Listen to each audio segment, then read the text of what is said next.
Hola, ¿qué tal están? La psicología como ciencia. El punto de partida del ordenamiento de los datos de la observación de hechos psicológicos lo podemos encontrar fundamentalmente en el pensamiento filosófico, el cual se va a ocupar de los datos de la literatura, de las experiencias vitales, etc., intentando encontrar una armonía consecuente y explicativa.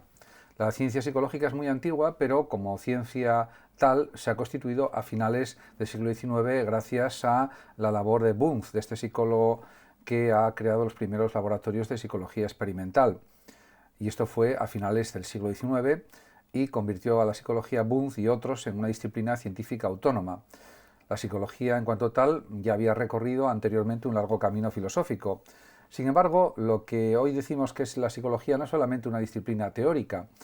Es más, como investigación científica podemos decir que es una tarea humana que tiene como meta o fundamento hallar la verdad, referida en tanto que ciencia al estudio del hombre, de las costumbres humanas, de las conductas humanas sobre todo, y de la mente humana, para lo cual empleará métodos de investigación científicos, algunos semejantes a los de las ciencias similares a ella y otros fabricados por ella misma, como reconocimiento a su pasado filosófico por parte de la psicología y después de una época de independentismo tenaz.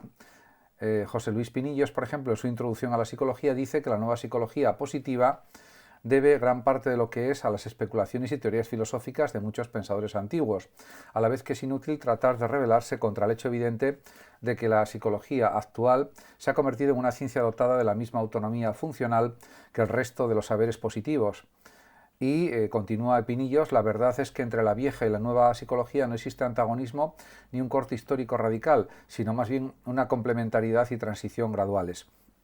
Por tanto, se puede considerar a la psicología como una ciencia empírico-descriptiva al modo de las biológicas, pues trata con organismos vivos que poseen libertad. Su objeto de estudio es la conducta y las experiencias de los organismos. Y la podemos definir a la psicología en principio como el arte de actuar sobre los hombres o mejor sobre los seres vivos y el arte de comprenderlos, una técnica por tanto y una ciencia relacionadas entre sí si se quiere comprender para actuar. En cuanto a la constitución de la psicología como ciencia, pues podemos decir que los puntos más relevantes que llevaron al nacimiento de la psicología como ciencia fueron sobre todo comprender los problemas humanos, las situaciones humanas, las conductas humanas, y ya en la antigüedad clásica podemos recordar a Hipócrates y su tesis de que el cuerpo estaba compuesto de 4 sustancias, que serían la sangre, la bilis amarilla y negra, y la flema. Y para Hipócrates, el padre de la medicina, cuando hablamos del código hipocrático estamos hablando de Hipócrates, el predominio o exceso de un líquido, de uno de los humores, conllevaba una determinada conducta. En este sentido, los melancólicos, pues era un predominio de la bilis negra y pues había otros predominios en función de la bilis que predominara. Esta teoría está superada ya desde hace bastante tiempo, pero todavía hay quien trabaja sobre el asunto de las relaciones entre los procesos fisiológicos del organismo y la conducta que de ellos se deduce. Otro aspecto relevante también tiene que ver con la relación o no de la mente y el cuerpo, problema especial a lo largo de la historia de la psicología y de la filosofía, incluso hasta nuestros días. También hay otro interrogante a investigar, problemas, por ejemplo, como de las supuestas ideas innatas que existen en la mente. Por ejemplo, podemos pensar en Chomsky, que dice que hay un innatismo lingüístico indudable. En cambio, otros psicólogos o pensadores, como es el caso de Skinner, dice que no hay ese innatismo, sino que todo se forma a través de la experiencia, diríamos, de la observación empírica, y parte en esto del conductismo, que el conductismo supone una base empirista en el conocimiento. En todo caso, la palabra psicología, aparecida en el siglo XVI, no llegó a difundirse mucho en el siglo XVIII, a pesar de existir muchos trabajos sobre el mecanismo del pensamiento, sobre el origen de las ideas. Ya, por ejemplo, Wolff y Kant utilizan los términos de psicología racional y psicología empírica. Más tarde, en el siglo XIX, el término psicología pasa a ser un término usual gracias al filósofo Maine de Biran. Por otra parte, por lo que respecta a nuestro país, hay que destacar la figura importante de Francisco Giner de los Ríos, que publicó hacia el último cuarto de siglo unas lecciones sumarias de psicología y que es uno de los fundadores de la Institución Libre de Enseñanza. Podemos decir también que Weber, por ejemplo, que es reconocido como uno de los fundadores de la sociología y de la psicología en cuanto a ciencia, se interesó por las relaciones que se dan entre las variaciones en el ambiente físico-material y la capacidad humana para percibir dichas variaciones. También podemos decir que Fechner, por su parte, vio la importancia de lo estudiado por Weber y en sus elementos de psicofísica explicó que se da una relación matemática entre lo psíquico y lo físico. De esta manera, los hechos psíquicos son susceptibles de medirse y pasan a ser estudiados por métodos de corte científico. En concreto, Fechner, por ejemplo, investigó a lo largo de su carrera la relación que se produce entre los estímulos físicos y los procesos sensoriales, lo que se denomina psicofísica. Poco tiempo después comienzan a crearse los primeros laboratorios de psicología experimental. El de Guillermo Wundt se constituye en Leipzig en 1879, por cierto, con tal éxito que casi inmediatamente después se crean otros muchos en Europa y América. En poco tiempo, por tanto, a lo largo del siglo XIX, la psicología, sobre todo a finales, se convierte en ciencia autónoma y caminará con sus propios recursos, lo que no significa que sea independiente, sino que tiene una relación coherente con las demás ciencias. También existe la psicología matemática, por lo tanto una relación directa con las matemáticas, con las ciencias biológicas, con las ciencias históricas y también con la lingüística. Por lo tanto, se puede hablar de una clara relación entre la psicología y otras ciencias. En cuanto a las matemáticas, hay que decir que si los fenómenos psicológicos son susceptibles de medida, la utilización de métodos matemáticos para analizar los resultados llega a ser fundamental. En psicología, por ejemplo, se puede utilizar sobre todo el cálculo de probabilidades, ya que el control de las variables en psicología suele ser solamente aproximativo, porque se parte de la libertad humana, de la espontaneidad humana, etc. De esta forma, la psicología avanza con el uso de métodos matemáticos o estadísticos. Por otra parte, las ciencias biológicas son importantes también en el ámbito de la psicología, ya que los fenómenos biológicos son la base de los fenómenos psicológicos. De modo que es fácil comprobar que todo cambio biológico comporta también modificaciones psicológicas directa o indirectamente. En este sentido, la neurofisiología, por ejemplo, y la psicofisiología están en conexión con la psicología y son algo necesario en el estudio psicológico. En relación con las ciencias históricas, pues se puede decir que las relaciones entre la historia y la psicología son abundantes y numerosas. Por ejemplo, en psicología médica la utilización del método histórico es algo permanente, si pensamos, por ejemplo, en el ámbito de la psiquiatría, por ejemplo. Y en este aspecto, pues cabe decir que todos los psiquiatras usan el método histórico diríamos, en el análisis de sus pacientes, de las mentes de los pacientes que están tratando, y también hay que decir que la concepción de la historia como reacción primitiva podrá apoyarse a su vez en datos de la etnología, que muestra su frecuencia en sociedades contemporáneas primitivas y en las de historia, que permiten estudiar los caracteres de los periodos donde se han manifestado con gran amplitud. Aquí podemos citar a Adelaide Pichot, por ejemplo, su manual de psicología. En cuanto a la lingüística, las relaciones y aportaciones entre lingüística y psicología son considerables. Por ejemplo, la lingüística ha aportado bastante información sobre los diversos tipos de lengua y, por tanto, sobre la diversidad de concepciones del mundo. La lengua, podemos decir que es un sistema de signos y, por otra parte, podemos añadir que las estructuras lingüísticas reflejan las psicológicas. En este sentido, se puede recordar que ciertas escuelas psicoanalíticas, por ejemplo, han declarado que la conformación del discurrir inconsciente es semejante a la del lenguaje, si bien utilizando lo que denominamos figuras de estilo. Por otra parte, la psicología ha ofrecido también su trabajo al estudio del lenguaje. Entre ellos destacamos los estudios acerca de la psicología del niño y los estudios sobre la afasia. En cuanto a la estética, podemos decir que hay distintas técnicas estéticas que se pueden aplicar para el estudio de los comportamientos. Por ejemplo, hay dos técnicas muy conocidas en psicología que pueden englobarse dentro del ámbito de la estética. Están los test proyectivos a base de material artístico y las técnicas terapéuticas auxiliadas por el arte.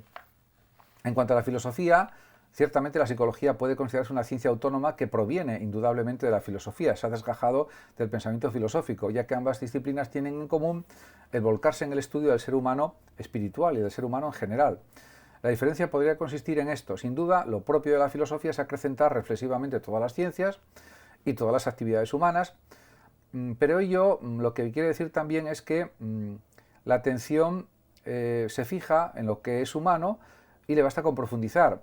En cambio, la psicología se especializa más en las conductas, en los comportamientos, y no se interesa por otros fenómenos de la realidad por los que se interesa más ampliamente y más profundamente la filosofía. En síntesis, se puede decir que puede mantenerse una interdisciplinaridad amistosa entre las ciencias, y también a esto se puede añadir una confluencia de sistemas psicológicos que trabajan con un objetivo último semejante y de modo combinado.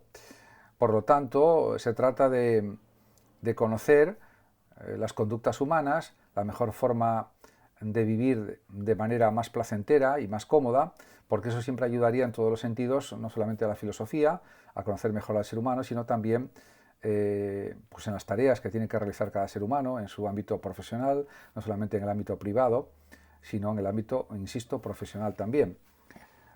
La psicología, por tanto, estudia las consecuencias de los comportamientos, las conductas, en definitiva. Ha habido numerosísimas teorías psicológicas. Una de ellas, que creo que ya está un poco superada por el paso del tiempo, es el freudismo, el psicoanálisis. Para Freud, por ejemplo, la consciencia es una cualidad psíquica compuesta de pulsiones que llegan del ello de la vida vegetativa. Así pues, para Freud hay que desterrar la idea de la conciencia como facultad innata o inflexible. Pese a ello, Freud y otros autores van a recurrir a este concepto atribuyéndolo a determinados actos, los actos conscientes, que gozan de una cualidad distinta dentro del elenco de los actos fisiológicos. En definitiva, para resolver el problema de la ambigüedad del uso del tal término en psicología, sería interesante que lo entendiéramos también como el compendio de los hechos conscientes.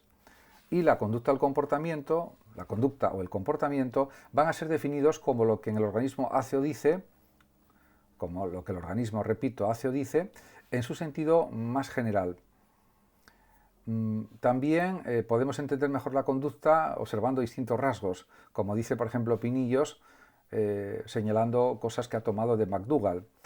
Hay que entender la espontaneidad dinámica de la conducta, la persistencia de la actividad, la plasticidad de la actividad persistente, el cese de la misma tan pronto como el organismo logra efectuar un determinado cambio ambiental o cambio de ambiente o cambio de situación estimular, la preparación para la nueva situación, una cierta mejora en la efectividad de la conducta cuando se repite en situaciones semejantes, que sería en buena medida un aprendizaje, y la reacción del organismo de una manera holística, de una manera total o totalizante, o de forma total, podríamos decir.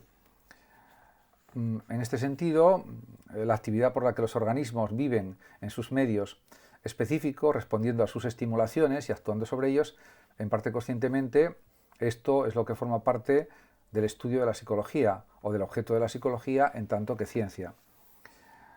En este sentido, hay que decir que, al igual que sucede con otras ciencias similares, la psicología estuvo marcada por la diversidad de sistemas, escuelas y métodos muy variados.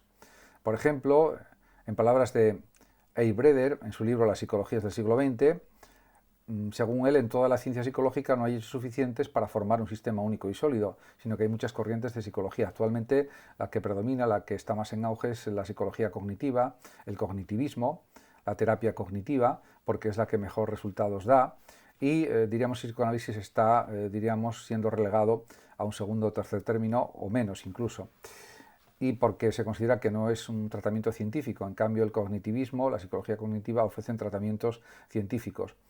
En la actualidad, dice Pinillos también, tampoco parece inaceptable a la mayoría que la psicología estudie la conducta y a la vez haga uso de la introspección, cuando se considere conveniente. El método introspectivo es muy interesante y lo dicen mucho los psicólogos clínicos.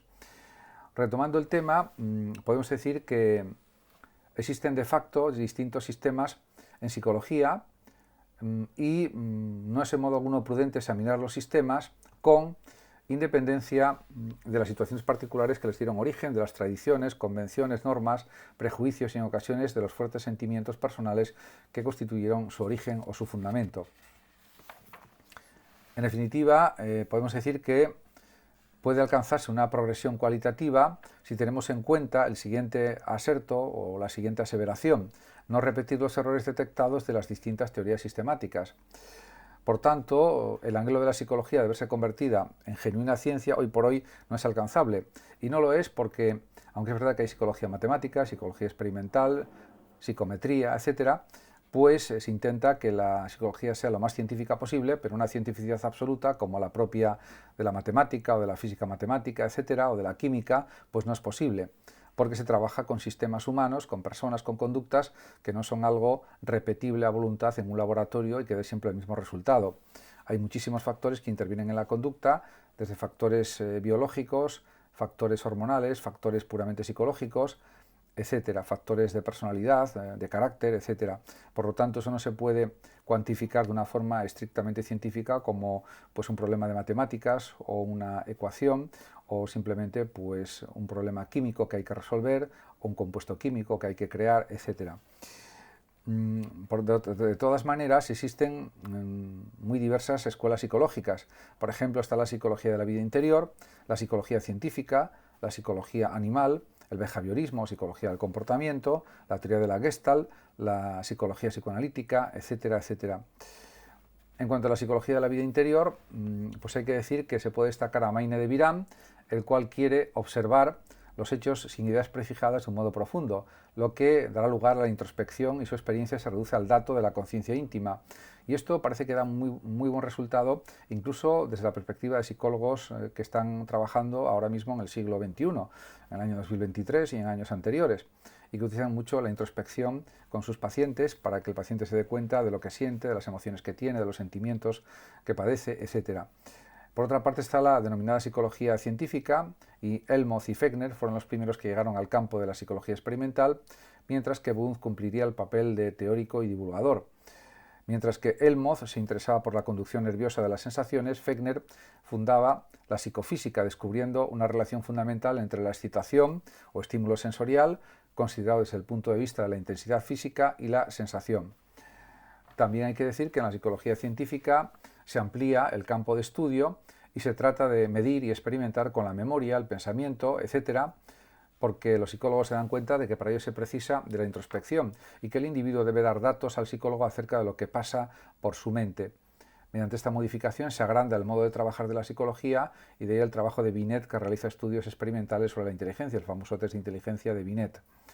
En cuanto a la psicología animal, pues hay un proceso de observación del comportamiento de los animales, pero es muy difícil conocer la vida interior de un determinado animal en estudio.